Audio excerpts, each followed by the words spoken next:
Hello दोस्तों, आपका एक बार फिर से स्वागत है आपके अपने यूट्यूब चैनल एग्ज़ाम्स डेली में।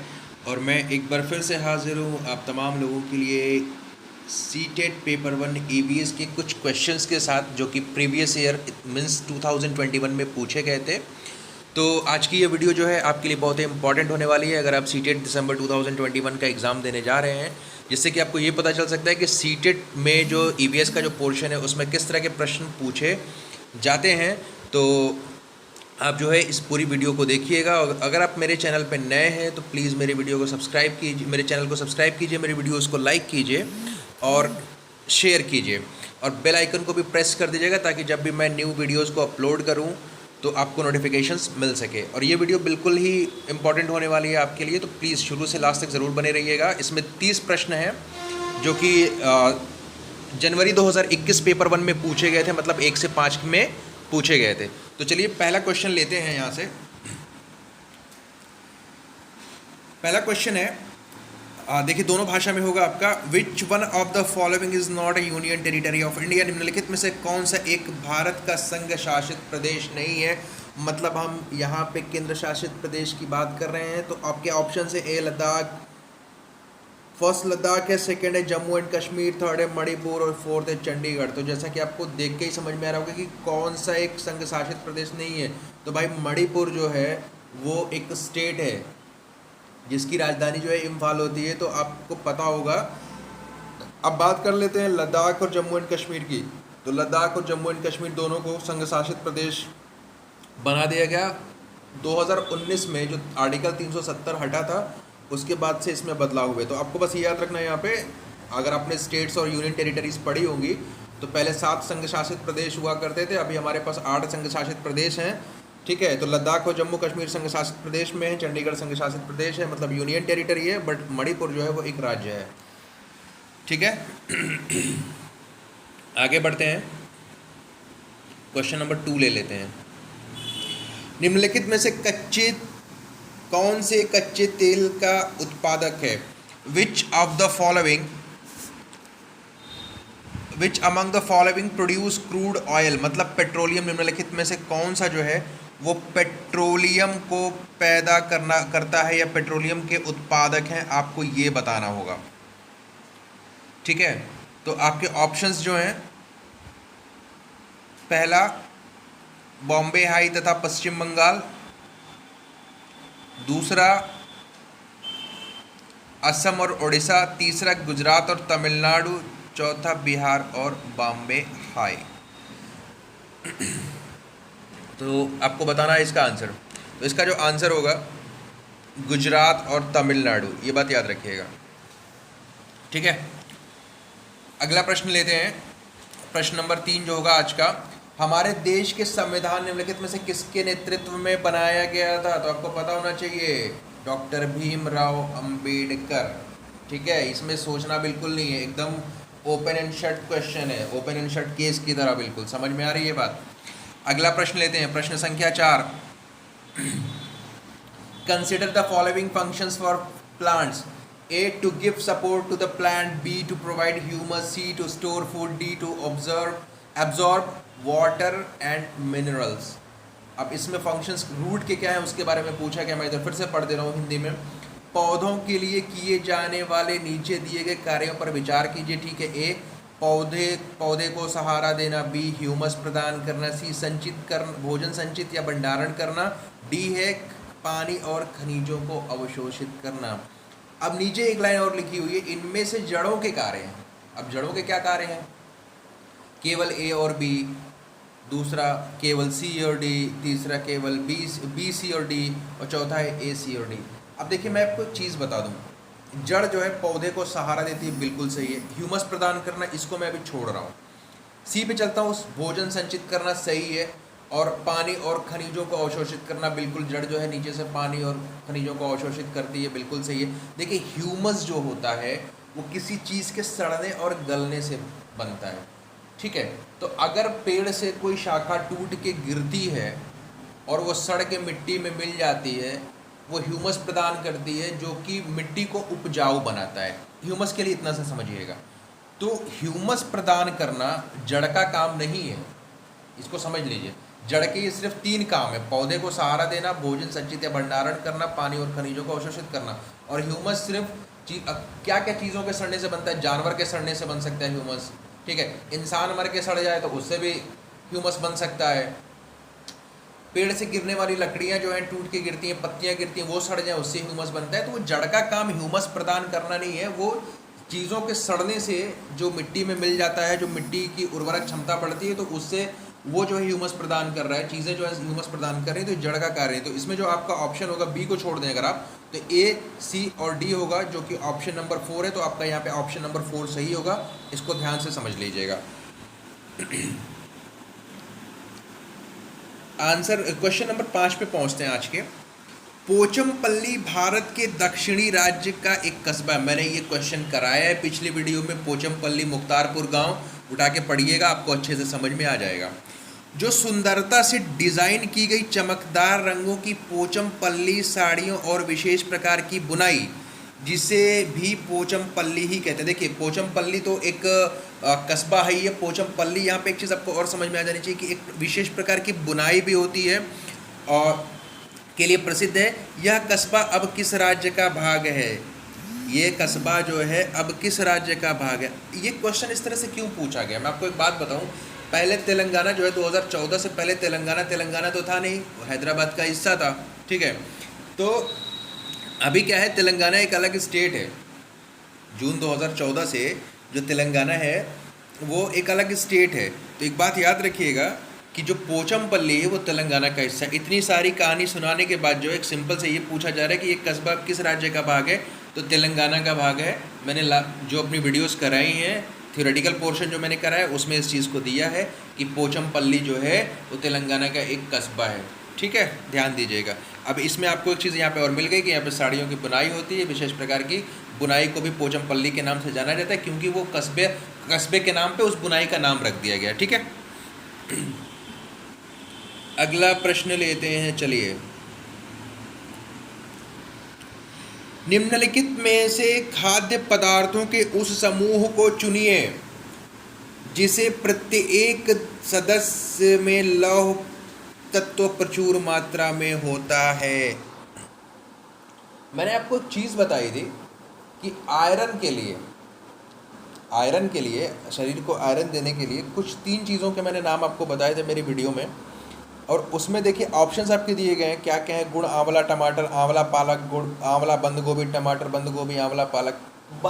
इसमें मैंने आपको एक चीज़ बताई थी सबसे इम्पॉर्टेंट, एक तो गुड़ होता है, दूसरा आंवला होता है, तीसरी बताई थी हरे पत्तेदार सब्जियां, हरे पत्ते वाली सब्जियां। तो इसमें जो ऑप्शन 2 है आंवला, पालक और गुड़, आंवला गुड़ तो आपका आ गया, और जो पालक है वो हरे पत्तेदार सब्जियां होती है। तो ये जो है ऑप्शन नंबर 2 यहाँ पे आपका सही होगा, इस बात का ध्यान रखिएगा। अगला प्रश्न लेते हैं, प्रश्न संख्या 7 है। निम्नलिखित में से पक्षियों का वह समूह चुनिए जिसका प्रत्येक सदस्य हमारी तुलना में 4 गुनी अधिक दूरी की वस्तुओं को स्पष्ट देख सकने योग्य है। यह भी प्रश्न मैंने कराया है कि अगर हम 2 मीटर की दूरी से देख सकते हैं तो ये 8 मीटर की दूरी से देख सकते हैं। आप उस वीडियो को देखेंगे तो बेहतर तरीके से आपको समझ में आएगा। अब देखते हैं इसमें फाख्ता, कौवा, मोर, ऑप्शन 1 है, ऑप्शन 2 है बाज, कबूतर, तोता, ऑप्शन 3 है कौवा, चील, बुलबुल, ऑप्शन 4 है बाज, चील, गिद्ध। बिल्कुल यही सही है, बाज, चील, गिद्ध जो है ये हमसे 4 गुनी अधिक अच्छे से स्पष्ट तरीके से देख सकते हैं। ये बात हमेशा याद रखिएगा, मैंने पिछली वीडियो में बताया था। और शेर की बात करते हैं तो मैंने शेर के बारे में बताया था कि ये अंधेरे में जो है हमसे 6 गुना बेहतर तरीके से देख सकता है। ये बात याद रखनी चाहिए आपको, ठीक है। अगला प्रश्न लेते हैं, प्रश्न संख्या 8। नीचे दिए गए किस राज्य के ग्रामीण लोग अपने ढालू छत वाले मकान मजबूत बांस के खंभों पर धरती से 3 से 3.5 मीटर ऊंचाई पर बनाते हैं? यहाँ पे सीटेट में खेला हो गया। अब क्या खेला हुआ है कि जो मैंने आपको वीडियो बना के पढ़ाया है उसमें मैंने आपको ये बताया है कि 10 से 12 फीट की ऊंचाई पर, और यहाँ पे मीटर में दे दिया है, तो कन्फ्यूज आइएगा बिल्कुल नहीं, क्वेश्चन पे ध्यान दीजिएगा। तो वो जगह असम है, असम में ज़्यादा बारिश के कारण लोग अपने घरों को 10 से 12 फीट की ऊंचाई पर बनाते हैं। ठीक है, यहाँ पे 3 से 3.5 मीटर दिया है, जब आप कन्वर्ट करेंगे तो फिट में बराबर बैठेगा, ये बात याद रखिएगा। वो जगह असम है और बारिश के कारण ऐसा किया जाता है, ये भी मैंने आपको बताया है। चलिए प्रश्न संख्या 69, मतलब यहाँ पे 9वां हम देखेंगे। प्रश्न संख्या 9 है, भारत के मानचित्र में दिल्ली की स्थिति के सापेक्ष गांधीनगर गुजरात की राजधानी और पटना बिहार की राजधानी की दिशाएं क्रमशः हैं। यहाँ पे दिल्ली की स्थिति के सापेक्ष पूछा गया है दो जगह के बारे में, एक तो गांधीनगर जो कि गुजरात की राजधानी है और पटना जो कि बिहार की। इसकी स्थिति क्या होगी, देखिए इसके लिए मानचित्रण की आवश्यकता होगी, और जब मैं मानचित्र वाले क्वेश्चन कराऊंगा तो मैं आपको उसमें बिल्कुल बताऊंगा। फिलहाल के लिए आप बस ये समझ लीजिए कि इसका ऑप्शन नंबर 2 जो है वो सही है। दक्षिण पश्चिम और दक्षिण पूर्व जो है इनकी स्थिति होगी ऑप्शन नंबर 2। इसके लिए मैं मानचित्र वाले क्वेश्चन कराऊंगा, बिल्कुल आप निश्चिंत रहें, उस समय मैं आपको ये क्वेश्चंस को क्लियर करा दूंगा। प्रश्न संख्या 10वां है हमारा, निम्नलिखित में से किसने मटर के पौधों के साथ प्रयोग किए और यह पाया कि मटर के पौधों में कुछ ऐसे लक्षण होते हैं जो जोड़ियों में पाए जाते हैं, जैसे चिकने या खुरदरे, लंबे या बौने, पीले या हरे आदि। तो मैं आपको बता दूं, मटर पे जो सिंपल सा एक बात बताऊं, ये प्रयोग किया गया था आनुवंशिकी टाइप का, वो किया गया था ग्रेगर जॉन मेंडल, जो कि ऑप्शन नंबर 2 है वो सही है। ये ओपन एंड शट क्वेश्चन है। अभी मैंने अपनी वीडियोस में ये क्वेश्चंस कराए नहीं है, आगे आने वाली वीडियोस में आपको ये सारे क्वेश्चंस मिलेंगे। अभी 4-5 वीडियोस और आएंगे तो आपको सारा चीज़ क्लियर हो जाएगा। बहरहाल आप इसको समझ लीजिए कि ग्रेगर जॉन मेंडल ने मटर पे प्रयोग किया था, इसलिए ऑप्शन नंबर 2 जो है आपका सही होने वाला है यहाँ पे। और अगर आप मेरे वीडियोस को फर्स्ट टाइम देख रहे हैं तो प्लीज़ मेरे चैनल को सब्सक्राइब कीजिए, वीडियोस को लाइक कीजिए और शेयर कीजिए, और बेल आइकन को भी ज़रूर प्रेस कर दीजिएगा ताकि आपको जो नोटिफिकेशंस हैं वो मिलता रहे। ठीक है, चलिए आगे बढ़ते हैं, अगला प्रश्न लेते हैं। प्रश्न संख्या 11 आज के लिए। देखिए एनसीएफ से क्वेश्चन आ गया, नेशनल क्यूरिकुलम फ्रेमवर्क जो 2005 है उससे आया है ये, जो कि अभी मैंने कराया नहीं, मैं आगे कराने वाला हूँ, लेकिन समझ लीजिए। निम्नलिखित में से कौन सा एनसीएफ 2005 के अनुसार ईवीएस पाठ्यक्रम में सुझाए गए 6 विषयों में से एक है। मैं आपको एक चीज़ स्पष्ट करा देना चाहता हूँ पहले, अभी मैंने एनसीएफ कराया नहीं है, एनसीएफ मैं कराऊंगा, लेकिन उससे पहले मैं आपको एक चीज़ बता दे रहा हूँ कि एनसीएफ 2005 ने ईवीएस के पाठ्यक्रम में 6 थीम सुझाई हैं। 6 थीम है और जो है आपकी एक उप थीम है। अब उप थीम जो है क्या है, थीम क्या मैं आपको बता दूं। इन्होंने जो थीम दी है तो याद रखिएगा, पहला थीम इनका है, जो 6 विषय जो बता रहे हैं ये, पहला विषय इनका है परिवार एवं मित्र, याद रखिएगा। दूसरा है आवास, तीसरा है भोजन, चौथा है यात्रा, पांचवा है जल, छठवां है चीज़ें जो हम बनाते व करते हैं। छठवां जो है चीज़ें जो हम बनाते व करते हैं।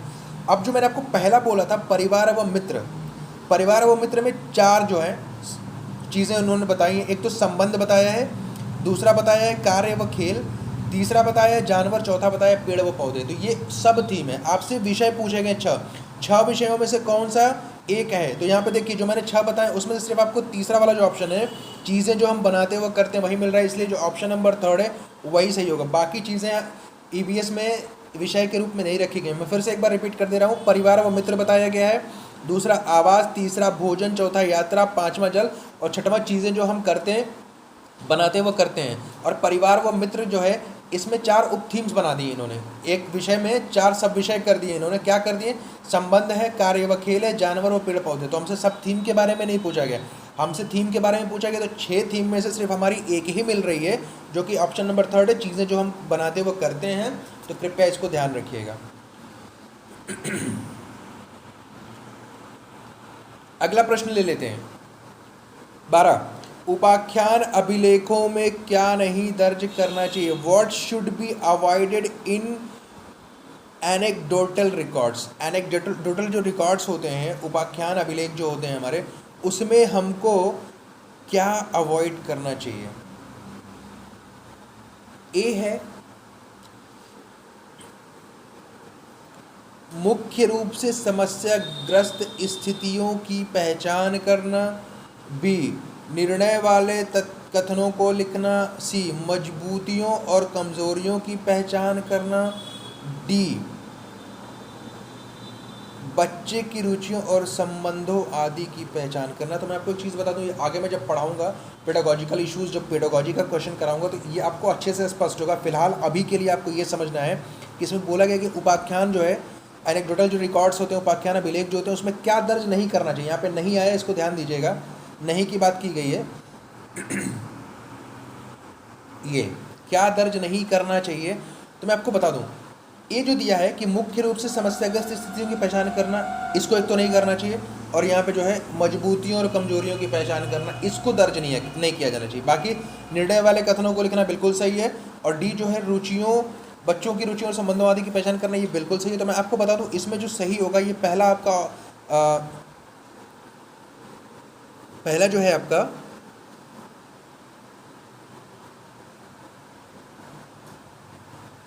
एक मिनट, इसमें मैं रुक रहा हूँ, आपको थोड़ा सा रुकिएगा। क्या दर्ज नहीं करना चाहिए,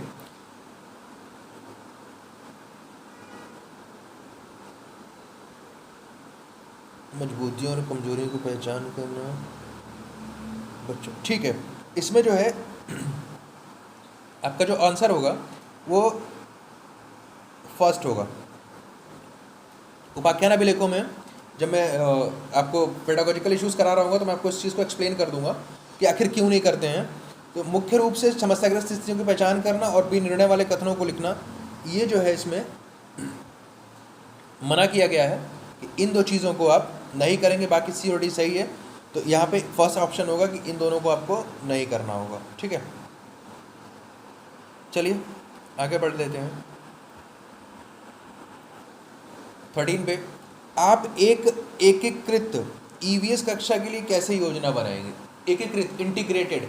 अब इंटीग्रेटेड का मतलब होता है ना, देखिए कि अलग अलग जो मतलब विषय क्षेत्र हैं, जो अलग विषय क्षेत्र है उसको भी उसमें सम्मिलित कर देना।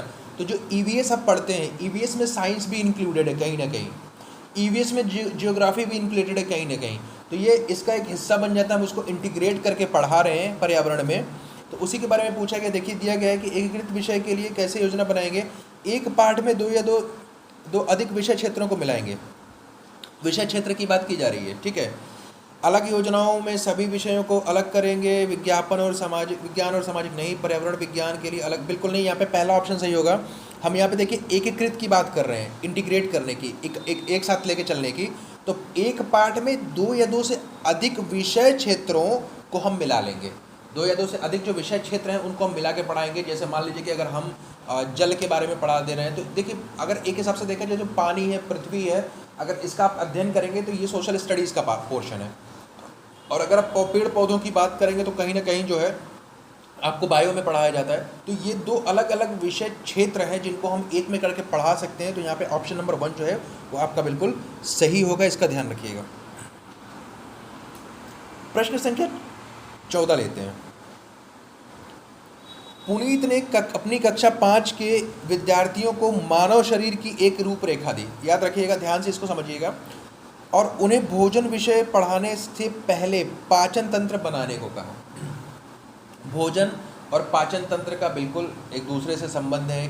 खाने की नली में खाना कैसे जाता है, कैसे हम उसको चबाते हैं, फिर कैसे वो हमारी छोटी आंत, फिर कैसे बड़ी आंत, कैसे कहाँ कहाँ चीज़ें जाती हैं, वो पाचन तंत्र का हिस्सा है। तो भोजन और पाचन तंत्र जो है एक दूसरे से बिल्कुल इंटीग्रेटेड है, रिलेटेड है। तो यहाँ पे आपसे ये पूछा गया कि उसने उन लोगों से ये कहा कि पाचन तंत्र बनाओ, मतलब उसको ड्रॉ करो। तो पुनीत क्या चाहता था, परीक्षण करना कि शिक्षार्थी नामांकित आरेख बना सकता है, ऐसा नहीं है। दूसरा, पाचन से संबंधित शिक्षार्थियों के विचारों को प्राप्त करना। चलिए अच्छा लग रहा है कि पाचन से संबंधित शिक्षार्थियों के जो विचार हैं। तीसरा है अक्षय ड्राइंग कौशलों। अरे भाई ईवीएस है, ड्राइंग हम कहाँ से करा ले रहे हैं उसमें। अब यहाँ पे पाचन तंत्र की बात हो रही, तो ड्राइंग से तो कोई मतलब ही नहीं है। पाचन की प्रक्रिया पर शिक्षार्थियों का मूल्यांकन करना। मूल्यांकन सिर्फ ड्राइंग से तो हो नहीं सकता है। अब उनके विचार हमको जानना ज़रूरी है कि उनके विचार किस तरह से निकल के आ रहे हैं। तो यहाँ पे जो पहला ऑप्शन आप देख रहे हैं, ये परीक्षण करना कि नामांकित, गलत है। दूसरा जो ऑप्शन है यहाँ पे, पाचन से संबंधित शिक्षार्थियों के विचारों को प्राप्त करना, बिल्कुल सही है।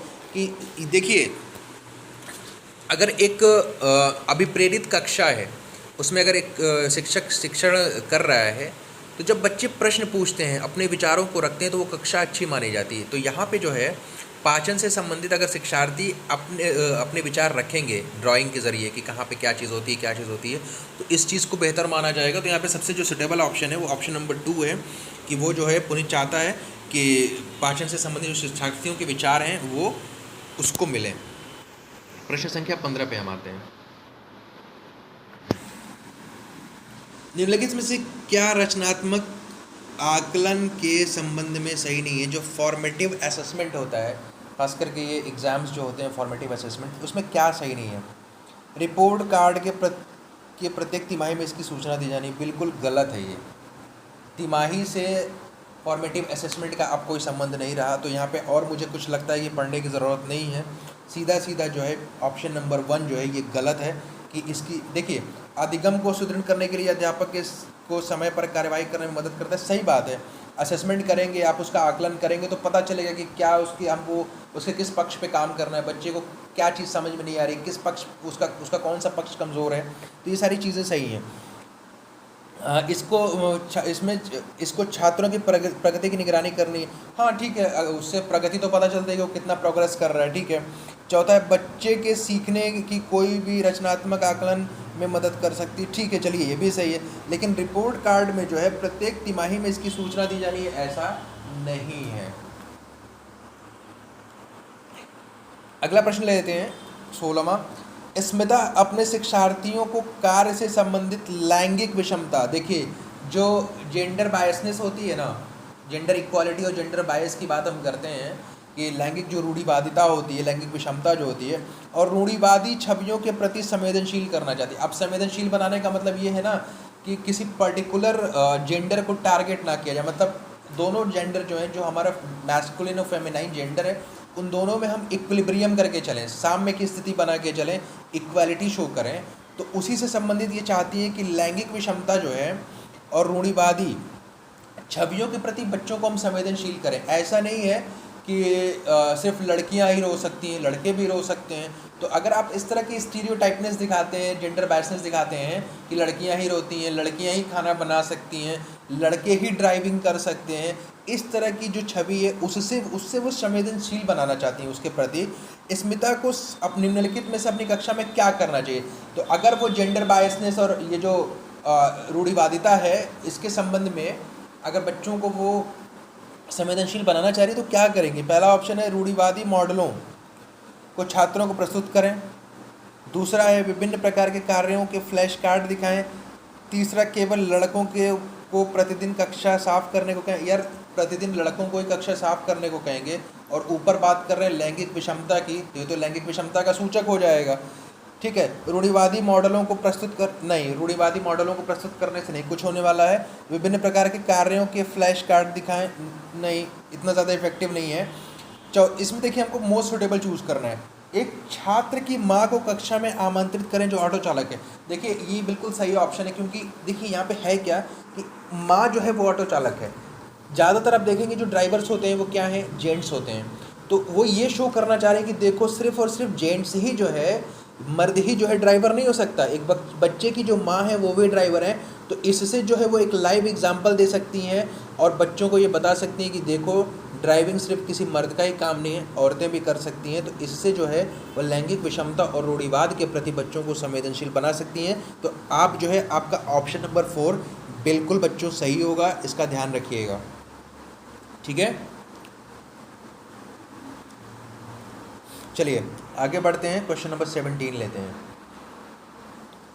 कक्षा 5 के समयन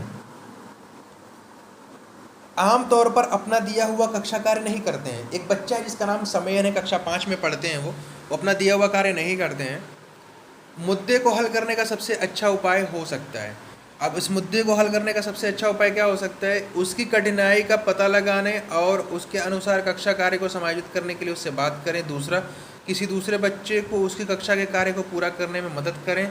माता पिता से बात करें, उन्हें सलाह दें, उसे वैकल्पिक और आसान गृह कार्य। देखिए मैं आपको एक चीज़ बता दूं, ऑप्शन नंबर 2, 3, 4 बिल्कुल गलत है। दूसरा बच्चा उसकी कब तक मदद करेगा भाई? नहीं, माता पिता से बात करें और उन्हें सलाह दें, चलिए एक हद तक ठीक हो सकता है, लेकिन उसे वैकल्पिक और आसान गृह कार्य दें, बिल्कुल गलत है। पहला ऑप्शन देखते हैं, उसकी कठिनाई का पता लगाने। देखिए, एक शिक्षक कक्षा में बच्चे को अच्छी तरह से जो है जान सकता है।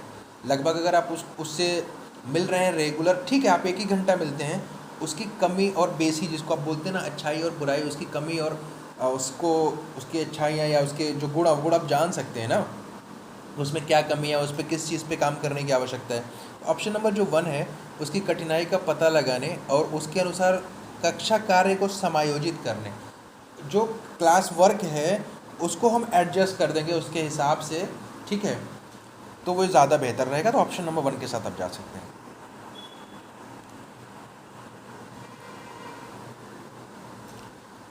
18वां क्वेश्चन लेते हैं। मुस्कान ने परिवहन में डीजल वाहनों का उपयोग निषिद्ध होना चाहिए विषय पर एक वाद विवाद का आयोजन किया। मतलब परिवहन में जो है डीजल वाहन जो हमको निषिद्ध करने चाहिए, मतलब हमको बंद कर देना चाहिए, ये समझ लीजिए, निषिद्ध का मतलब बंद करना। तो एक वाद विवाद इन्होंने आयोजन किया है। मुस्कान के द्वारा इस विषय पर कक्षा में वाद विवाद के आयोजन का क्या उद्देश्य हो सकता है, उन्होंने किस कारण से किया होगा, देखते हैं। वह पूरी तरह से परिवहन में डीजल वाहनों पर प्रतिबंध लगाने की आवश्यकता पर छात्रों को संवेदनशील बनाना चाहती हैं। चलिए, यह छात्रों के विचारों को जानने और उन्हें सही करने में मदद करेगा। वह आधुनिक वाहनों को उपयोग के लाभों पर छात्रों को संवेदनशील बनाना चाहती हैं। अगला है, यह इस मुद्दे पर छात्रों के कई दृष्टिकोणों की सराहना करने में मदद करता है। ये बात देखिए, जब आप वाद विवाद का आयोजन करेंगे और हम जब बात करते हैं पढ़ने पढ़ाने की, तो आज का जो परिवेश है वो चाइल्ड सेंटर्ड है, ठीक है, बाल केंद्रित शिक्षा की हम बात करते हैं। तो 1 2 3 ऑप्शन गलत नहीं, लेकिन सबसे सही जो सुटेबल ऑप्शन है यहाँ पे 4, वो क्यों है, क्योंकि जब आप वाद विवाद का आयोजन करेंगे तो बच्चे उसमें चढ़ बढ़कर हिस्सा लेते हैं, वो अपनी बात को रखते हैं।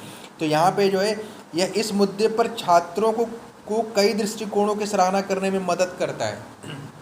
ये ऑप्शन बिल्कुल सही है। छात्रों के जो कई दृष्टिकोण हैं, जब उनकी सराहना होगी, वो जब अपनी बातों को रखेंगे, तो वो किसी भी चीज़ में मतलब चढ़ बढ़कर भाग लेंगे, ठीक है। यहाँ पे जो ऑप्शन है वो ये ऑप्शन नंबर 4 सही है, ठीक है।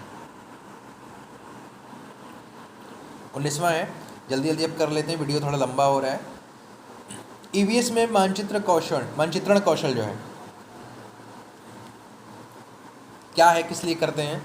लैंडस्केप खींचने के कौशल को विकसित करता है, अरे हटाओ यार। दूसरा, पूर्वानुमान और गणना के कौशल को विकसित करता है, नहीं। रिकॉर्डिंग कौशल को विकसित करता है, बिल्कुल नहीं। स्थानों की सापेक्ष स्थिति को समझ के को विकसित करता है, बिल्कुल सही है। अगर मानचित्रण कौशल की अब बात करेंगे तो स्थानों के सापेक्ष स्थिति जो है, किसी अब स्थानों के सापेक्ष स्थिति का मतलब ऊपर हमने जो क्वेश्चन किया है कि गुजरात का जो गांधीनगर है और बिहार का जो पटना है, वो दिल्ली के सापेक्ष उसकी स्थिति क्या है। तो ये जो है, जब आप ईवीएस में मानचित्रण कौशल की बात करेंगे तो ये स्थानों के सापेक्ष आपकी समझ को बढ़ावा देने में मदद करता है, ये बात याद रखिएगा। तो ऑप्शन नंबर 4 जो है, that would be the correct answer. Okay, let's move forward. Question number 20। EVS की एकीकृत प्रकृति सहायक है, जैसे मैंने आपको ऊपर बताया था, इंटीग्रेटेड, अलग अलग विषय क्षेत्रों को समाहित कर लेना, पाठ्यचर्या के भार को कम करने और विशिष्ट प्रकरणों को पेश करने में, ठीक तो लग रहा है।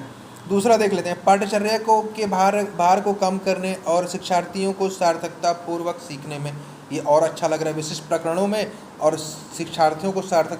भाई देखो, हम चाइल्ड सेंटर्ड एजुकेशन की बात कर रहे हैं, बाल केंद्रित शिक्षा की बात कर रहे हैं, तो हम ये ज़रूर चाहेंगे कि, और एनसीएफ भी ये बोलता है कि शिक्षा जो होनी चाहिए वो बिना भार की होनी चाहिए। एडुकेशन विदाउट बर्डन की हम बात करते हैं, शिक्षा बिना भार के की बात करते हैं, तो ये दूसरा ऑप्शन ठीक लग रहा है। और यहाँ पे सार्थकता पूर्वक सीखने की बात की जा रही है, तो और अच्छा लग रहा है। तीसरा है, शिक्षार्थी केंद्रित उपागम का पालन करने और संकल्पनाओं की अधिक संख्या। देखिए, संकल्पनाओं की अधिक संख्या कर देने से सिर्फ सब कुछ नहीं हो जाएगा, ठीक है। दी गई सूचनाओं और विवरणों को सीखने में, यहाँ पे देखिए जो सबसे सटीक ऑप्शन है वो ऑप्शन नंबर 2 है कि एक तो हम पाठ्यचर्या के भार को कम करेंगे, ठीक है, और दूसरा जो है, बच्चा जो है सार्थक पूर्व सीख सकता है, मतलब सार्थकता से। बात समझ में आ रही है ना, मीनिंगफुली जिसको आप कहते हैं, अर्थपूर्ण सीखना वो ज़्यादा ज़रूरी है, सिर्फ रट्टा नहीं मारना है, ठीक है। बहुत सारे कॉन्सेप्ट दे दिए, पता एक का भी नहीं है, कुछ नहीं है, ठीक है। तो यहाँ पे जो है ऑप्शन नंबर 2 सही है।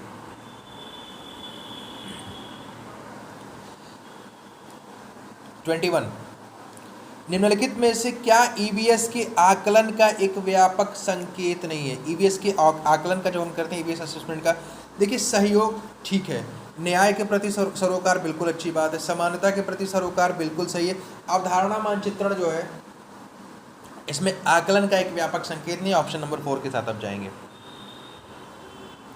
इसको पढ़ते हैं। कुछ हजार साल पहले भारत में तालाबों के निर्माण के अलबरूनी के अवलोकन के आधार पर कक्षा 5 के ईवीएस के पाठ्य पुस्तक में एक अनुच्छेद है।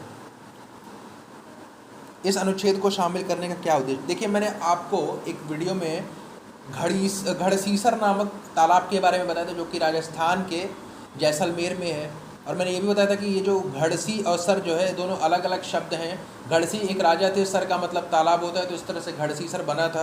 तो इस चैप्टर में थोड़ा सा अलबरूनी के बारे में भी बताया गया कि अलबरूनी ने जब इन चीज़ों को देखा था तो उन्होंने कहा था कि अगर हमारे देश के लोग इन सारी टेक्निक्स को देख लेते और सीख लेते तो कितना हमारा देश भी आगे चला जाता। मतलब वो तालाब वगैरह की खुदाई के बारे में उसी से संबंध में दिया गया। और ये चैप्टर 5 में है, अरे सॉरी, जो ईवीएस का कक्षा 5 है उसमें दिया हुआ है ये। तो ये अलबरूनी का जो अनुच्छेद है उसको ईवीएस में शामिल करने का उद्देश्य क्या है? ए है, यह इतिहास के स्रोतों की पहचान करने में शिक्षार्थियों की मदद करता है। बी है, यह शिक्षार्थियों को उनके अवलोकनों की रिकॉर्डिंग सुधार करने में मदद करता है। सी है, ये शिक्षार्थियों को कुछ हजार साल पहले भारत में मौजूद तकनीकी की सराहना करने में मदद करता है। यह शिक्षार्थियों को इतिहास में साक्ष्य की भूमिका में मदद करता है। देखिए, मैं आपको बता दूं, रिकॉर्डिंग तो इसमें नहीं होगा, रिकॉर्डिंग से कोई संबंध नहीं है। ए, सी और डी इतिहास के स्रोतों की पहचान करने में बिल्कुल ठीक है। उसके बाद ये 1000 साल पहले की जो चीज़ें उनके बारे में सोचने में, मतलब कि उसके बारे में कल्पना करने में ये मदद करेगा। और यह शिक्षार्थियों को इतिहास में साक्ष्य की भूमिका की सराहना करने की मदद करता है, बिल्कुल सही है। तो आपका ऑप्शन जो है ए सी डी, मतलब ऑप्शन नंबर 2 जो है यहाँ पे वो सही है, ठीक है। अगला प्रश्न लेते हैं, 23वां। अपनी कक्षा में 50 से अधिक छात्रों के साथ वाणी उन्हें एक ऐसी गतिविधि से जोड़ना चाहती है जिसमें सीखने को बढ़ाने के लिए अधिकतम संख्या में इंद्रियां शामिल हो। बात को समझिएगा, ज़्यादा से ज़्यादा जो है सेंसेस जो है इन्वॉल्व हो सकें एक्टिविटीज़ में उनके। तो क्या करेंगे हम? कौशलों के प्रदर्शन के लिए समुदाय से संदर्भ व्यक्तियों को आमंत्रित करना। जब व्यक्ति को आमंत्रित करेंगे तो खाली हुए ना बोलेगा है कि आपकी इंद्रिय एक्टिव होगी। समूह चर्चा को प्रोत्साहित करना, ध्यान से सुनते जाइएगा भैया। उचित एवी साधन के स्मार्ट कक्ष का उपयोग करना। और चौथा है नज़दीक के स्थान के लिए क्षेत्र भ्रमण का आयोजन करना। बिल्कुल सही बात बा भैया, ही ऑप्शन नंबर 4 जो बा वो बिल्कुल सही बा, क्योंकि ये जो है नज़दीक के स्थान का जब क्षेत्र भ्रमण करेंगे तो ज़्यादा से ज़्यादा जो है भाई चलेंगे, चीज़ों को देखेंगे, टच करेंगे, ठीक है। तो ज़्यादा से ज़्यादा जो इंद्रियां हैं वो इसी में आपकी इस्तेमाल होंगी, ऑप्शन नंबर 4 में। तो सीधा सा ऑप्शन नंबर 4 सही है। चलिए अगला, इकरा अपने शिक्षार्थियों को ईवीएस में समाचार पत्रों और पत्रिकाओं को पढ़ने में के लिए प्रोत्साहित करती है। यह मनोरंजक संसाधन उपलब्ध हैं। ये शिक्षार्थियों को उनके संसार से जुड़ने में सहायता करते हैं। ये शिक्षार्थियों को स्वतंत्र बनाने में सहायता करते हैं। ये शिक्षार्थियों को प्रतिस्पर्धी बनाते हैं। बेकार है। मैं आपको बता दूं, दूसरा ऑप्शन जो है ये शिक्षार्थियों को उनको अपने संसार से जुड़ने में सहायता करते हैं। जब समाचार पत्र आप पढ़ेंगे तो देश विदेश आपके आसपास में कौन कौन सी घटनाएं घट रही हैं, तो ये आपको अपने परिवेश से जोड़ने का काम करता है। और जो एडुकेशन है, जो एनसीएफ जिस चीज़ की का मशवरा देता है, सलाह करता है, एनसीएफ यही बोलता है कि छात्रों को जो है उनकी जो बाहर की दुनिया है उससे जोड़िए। तो ऑप्शन नंबर 2 जो है वो बिल्कुल सही है। 25वां क्वेश्चन देखते हैं। पर्यावरण अध्ययन में प्रश्न करने को एक युक्ति के रूप में, मतलब जो पर्यावरण अध्ययन है, जो इन्वायरमेंटल स्टडीज़ में क्वेश्चन जो है एक स्ट्रैटेजी के रूप में, एक युक्ति के रूप में उपयोग किया जाता है प्रश्न करने का जो तरीका है। तो इससे मतलब होता क्या है? अनुशासन बनाए रखने के लिए, ध्यान खींचने के लिए, नियमों के पालन को बढ़ावा देने, कक्षा कक्ष में जिज्ञासा। सिंपल सी बात है, जब तक बच्चा कक्षा कक्ष में एक्टिव और मतलब जिज्ञासा से नहीं, आप जिज्ञासा उसके अंदर नहीं डालेंगे तब तक वो सीखेगा नहीं, एक्टिव नहीं रहेगा। तो ठीक है, तो अगर क्यूरियोसिटी को बढ़ाना चाहते हैं और बढ़ाएंगे तभी जो है मतलब क्लास इंटरेस्टिंग रहेगी। तो इसमें सबसे जो अच्छा ऑप्शन है वो ऑप्शन नंबर 4 है। अगला प्रश्न लेते हैं, बिल्कुल डायरेक्ट क्वेश्चन है, एकदम ओपन एंड शॉर्ट है। नीचे दिए गए कौन से एक राज्य में तोरांग का अर्थ है जंगल? तो भैया झारखंड है। झारखंड में जो है हम तोरांग को जंगल बोलते हैं, ये बात याद रखिएगा, झारखंड। ठीक है,